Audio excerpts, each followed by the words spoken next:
Hi, Mike Gibson here with my good friend, colleague Don Cutlip, and we're reporting live from TCT 2025. Don, we're talking about your trial, the Solution trial, very hot, comparing a drug-coated balloon to standard of care, either DES or PCI for a balloon angioplasty for in-stent restenosis. Talk to us a little bit about the design, what you did, and then what you found. Yeah, well, I think everyone knows how important it's going to be for us to have drug-eluting balloons in the U.S., especially for ISR, but as we're finding out, maybe also even for de novo lesions.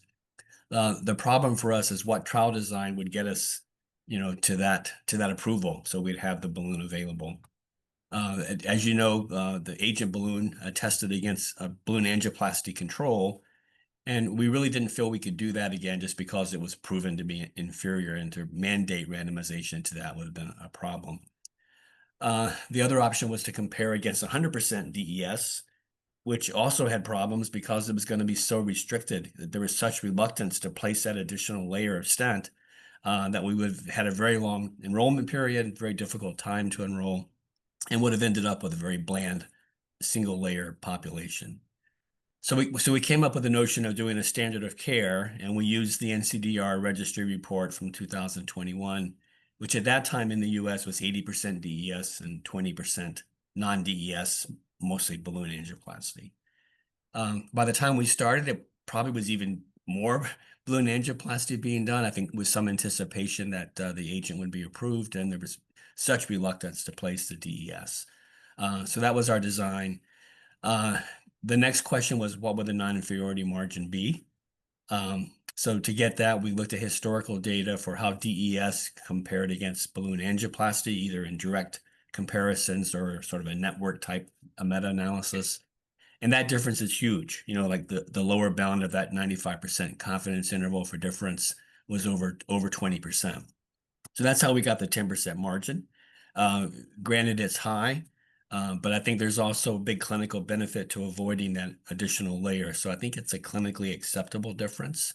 Um, Well, and it's rooted in science. It's, yeah, that's typically what we do over on the drug side is preserving half the benefit. You yeah, preserve half the benefit. It's not just some clinician saying, well, I think, a 5% or take. So it's rooted in right. science. Yeah. And it's also should not be based on the event rate, which has become the standard in device trials. Here's the event rate, I'm taking half of it. That's not that's not the correct statistical approach. So I do think Oh, it's rooted in science, but it right. is high, and we'll have to defend it. And I think we can. Yeah. Yeah, I wrote an editorial on that. Often the event rate is a lot lower than you thought it was. If you Mhm. thought it was going to be a 10% event rate and you had a 5% margin and the event rate's 5%, Yeah. then, it's hard to fail. Yeah. Yeah. Yeah. Yeah.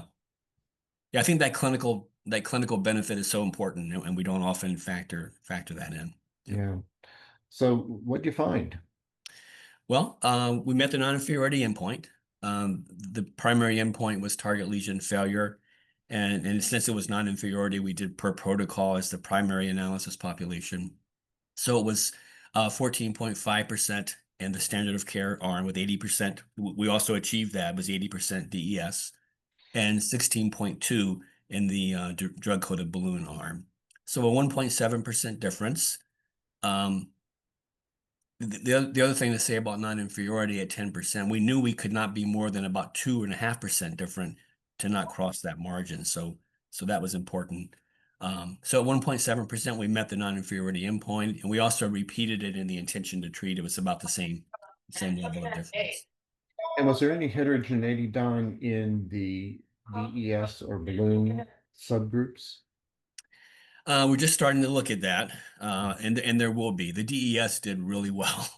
Yeah, Um, for the balloon angioplasty group, since it was 20%, it was a small population, but it was the TLF rate in the drug-coated balloon arm was around 19 to 20%, and balloon angioplasty was around 40. I see. So Yeah. So behaved as we would have expected behaved historically. as expected. So much better than balloon angioplasty. But the DES rate was around 6%, 6, Yeah. 7%. Yeah. But that was almost all single layer. It's a very selected population. And it's 1 year. We'll have to see what happens with longer term follow-up. So, Don, what are the clinical implications? Are we ready to use drug-coated balloons in this population? I think so. I think based on agent, based on these results, certainly if you already have 2 layers of DES, I think there's no question drug-coated balloon would be an acceptable alternative to another DES. And clearly balloon angioplasty should, no longer be the backup choice for treating these multi-layer ISR.